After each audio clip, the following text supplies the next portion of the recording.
Hi, I'm Amy Halpern Laff. Welcome to Ethical Schools, where we discuss strategies for creating inclusive and equitable schools and youth programs that help students to develop commitment and capacity to building ethical institutions. Our guest today is Leo Ackley. Leo is an American who has lived in Finland for 47 years. He retired after 37 years as a teacher in the Finnish school system, where he taught high school art, the history of architecture, design, and history of construction engineering and engineering. Leo is also an accomplished artist whose work has been exhibited across the EU. Welcome, Leo. What an introduction. Thank you very much for all of that. Leo, you married a Finnish citizen and moved to Finland almost half a century ago. How did you become a teacher? I kind of fell into it. When I first came to this country, I worked in the industry as a welder.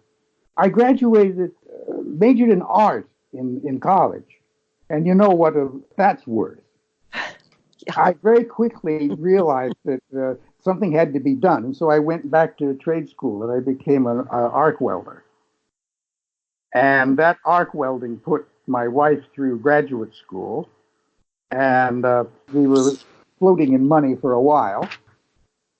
But then she got a teaching position up in northern Finland, and so we had to both run up there. And so I started teaching then kind of part-time and in evenings and this and that. And then it snowballed after that. And within about 10 years, I was more or less a full-time teacher in my own area, in the arts, because there's a provision in the Finnish school system that a teacher or a school can call in, and what is called an outside expert, a person who is qualified in their own area, and they can teach with permission of the teacher or the school. And they don't have to be a qualified teacher. The teacher or the school qualifies them, essentially. And my qualification was membership in the Finnish National Artists Association. And this continued snowballing till eventually then I taught nearly full-time in a school of architecture, and then from there into computer visualization for construction engineers. But I also have a technical and science background, and eventually I was actually teaching engineering and writing equations on the blackboard. So yes. Yeah. Well, we hear a lot about the excellence of Finnish schools here in the U.S. What are some of the key unifying principles that makes the system so good? I think I've been here long enough that I have seen this evolving. And in the 70s, the Finnish school system was rather different. It was highly regulated by the Ministry of Education, and there were standardized tests and all of the woes that go with those things. Curriculum was highly detailed, and the textbooks were always pre-selected. The teachers and the schools had no say in that, and so forth. I mean, this sounds very like the American system. But then there was more or less a rebellion against this arrangement, against this way of teaching, starting in the 80s. And by the 90s, things had ironed out pretty well, so that administration was pretty much eliminated from any say in curriculum. And the school system is centered on teachers. The administration serves the teachers, not the way around. And although there are recommendations by the Ministry of Education, they are only that, and no teacher is obligated to follow even the barest outline of what has been suggested by the Ministry of Education. I might add here that the threshold for becoming a teacher in this country is very high. One must have a master's degree and have studied the history of English and know Anglo-Saxon in order to teach high school English. So the way it's set up is that teachers are highly qualified. It takes a long time to become a teacher, and then you are free in the classroom. And at that point, then, the Finnish school system took off, and that was the point at which the international test scores, the PISA scores, and so forth, were hitting the ceiling. And Wow. I don't see any turning back here. Right. Leo, who led this rebellion in the 80s? Well, I couldn't say for sure, but it was debated in Parliament. It was editorials in the newspaper, letters to the editor. There was. This is a small enough country that something like this pops up, and it becomes a national discussion topic. And the national discussion topics, can be. I think in many places, especially larger countries, would be considered quite ridiculously trivial. Switzerland is another example where they have maybe 10 elections a year, and on very, very trivial things like dog licensing, and then there's another national election. But if the country is small enough and the people have a identity that is strong enough with the country, why this goes over. It's like a group of not just friends, but practically family sitting around and hashing things out. Wow. There's only 5.3 million people in this country altogether. And we have our own non-Indo-European language that is not understood any place outside of the borders of this country. And then the history of this country is such that it has given the Finns a very strong sense of identity. But okay, well, this is just background. But against this background, then you can see that the country, the big Finnish family, gets together and discusses how are we going to teach our children. And they decided that they to turn the teaching over to the teachers, which I guess in many places sounds quite radical, but it has been spectacularly successful here. Yeah. Leo, is the quality of education consistent throughout Finland? Do, for example, poorer areas receive the same level of education as the more well-to-do areas? There is a regional variation, of course. Distant rural or even wilderness areas wouldn't have some of the special teaching. And then there are theme high schools, for instance, where all instruction is in German, or all instruction is in English, or all instruction is centered around computer technology or around the visual arts and so forth. And these are only in the larger cities. And people actually send their children to live with relatives or something near this big city to get into these kind of programs. But in general, yes, the basic education is very, very consistent across the whole country. And again, the country is small enough, that this is very possible. Everybody knows what's going on. So, as I understand it, students in Finland have relatively little homework. I mean, what role does homework play? Yes, I know. I'm not, my end of the teaching, in architecture and visual arts, I would very seldom assign homework. However, my oldest grandchild now she is 16, and I sometimes tutor her in this and that, and I am absolutely surprised by the amount of, or the absence of homework that she has. And it works. It sounds stupidly simple, but as soon as people get interested in something, they start learning about it.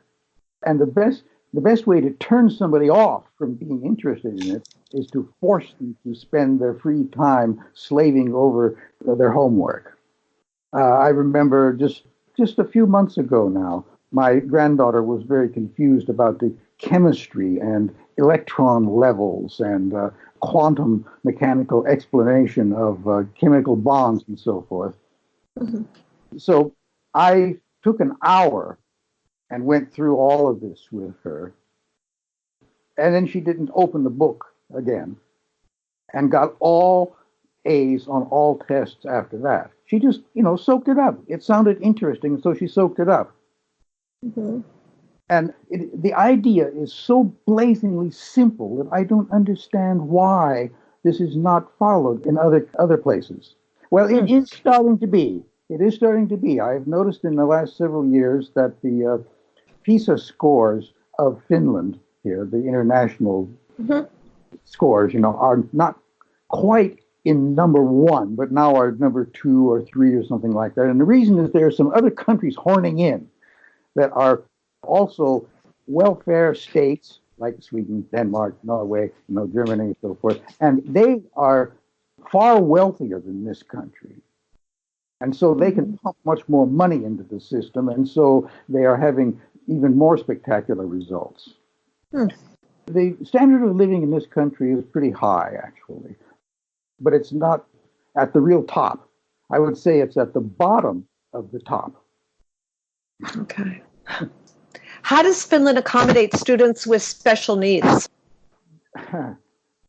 My other granddaughter has a severe problem with retarded learning. She's 11, and she is doing work on the level of a 6-year-old. Mm-hmm. There's a special set of schools that are aimed only at these people. And she's a full-time student in a special school for people that have been specially trained in dealing with children with learning problems and severe learning problems. Mm-hmm. Luckily, my son had a job in Florida for several years, and the family lived there. Florida has the same quality of programs for special needs students, and so she just plugged into that immediately, and she also speaks English besides Finnish, and so there was no interruption whatsoever, and it was perfect timing every way. But other special needs, if somebody is especially talented in music, there's a whole system of music schools that go all the way from preschool level to the Sibelius Academy in Helsinki. And people who are talented in music are selected and pushed forward in this system. It's a whole independent system. Unfortunately, it's not in the visual arts, the parallel one, but in the music it is. And the result, of course, has been that this country is a music superpower. If you look at all of the Finnish names of conductors of symphony orchestras around the world, you will find an inordinately large number of them. Top soloists in many instruments, opera singers, Finn, they're every place. And this is because of this special parallel music school system in this country. Are there any other special schools or parallel systems, or is it just music? Well, of course, you can go on other directions and you can become a car mechanic or you can become a construction worker or whatever. And there are trade schools that train people in these industrial areas and train them to be very highly skilled workers. And they put up the skyscrapers and there aren't any stupid redneck construction workers hanging out, goofing off. They are all highly schooled. This is Finland. It all sounds very democratic, frankly. How are students who immigrate from other countries and speak other languages integrated into the Finnish system? They are, the universities now, a lot of teaching is in English. Actually, a majority of teaching is in English. And for me, this was a teaching in the technical institute, like I did for some years, was a gold mine because they needed instruction in some of these areas in English and no one else, all the other teachers were afraid of it, So bingo, I got lots of teaching hours. The foreign students, this Vasa here where I live is a university city. And our apartment here is in an area of the city where there are student apartments, that are provided by the university. And actually, I seldom hear Finnish around here. It's Chinese. And one of the glories of the Finnish school system has been the teaching of foreign languages, and especially English. When I first came here, nobody spoke English. It was a great boon to me because complete immersion in Finnish, okay? So I had to learn it. But these days, everybody begins studying English in the second grade, and it's required, and it goes all the way through high school. And it would be difficult to find anybody under 40 who couldn't hold a reasonable conversation in English in this country. Right. So if there are a lot of foreign students in the university classroom, no problem. Everybody switches to English. And what about in the lower grades? Lower grades, my eldest granddaughter is going to an English language middle school, and they have a lot of foreign students. This is a country that is sought after by foreign students, and this city has an agreement. The city and the university has an agreement with a city in China, and they send a certain number, it's about 100 these days, of their top students every year to the University of Vaasa. And the city of Vaasa they make money off of it. But everybody comes out ahead because you can't beat the Finnish technological schools again, which is where they mostly are, these Chinese students. I taught in one of the technological schools where there were a lot of Chinese. Chinese were a little bit irritating because they were always the best ones in the class, always. Huh. But you have to assume that because the city in China that we have an agreement with has 12 million people, and they select their 100 best students a year. Well, they're going to yeah. They're going to be good. Right. What about discipline? In the U.S., we've seen a move of late from punishment to restorative justice practices. What does discipline look like in Finnish schools?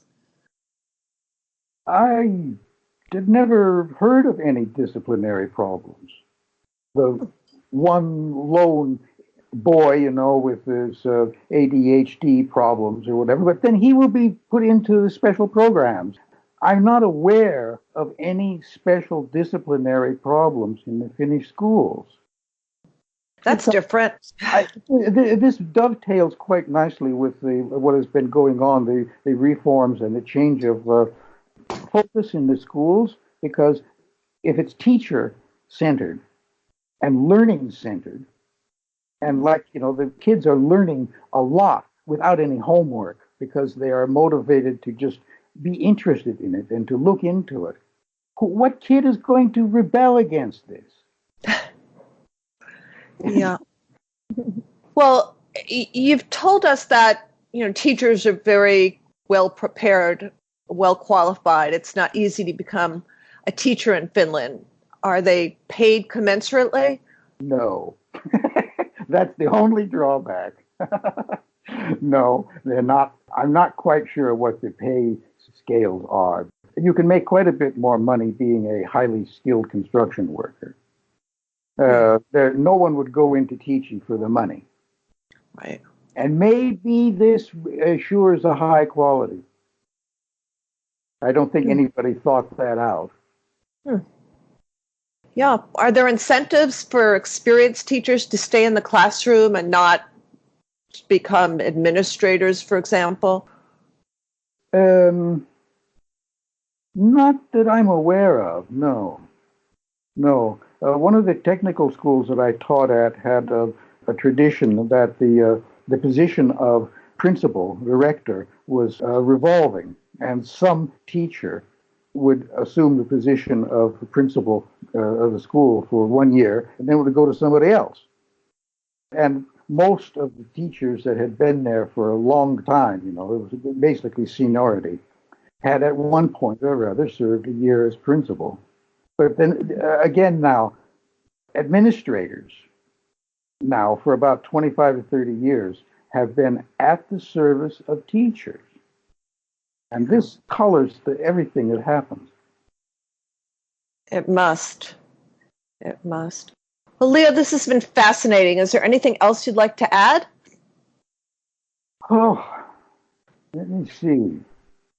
I probably will think of it tomorrow.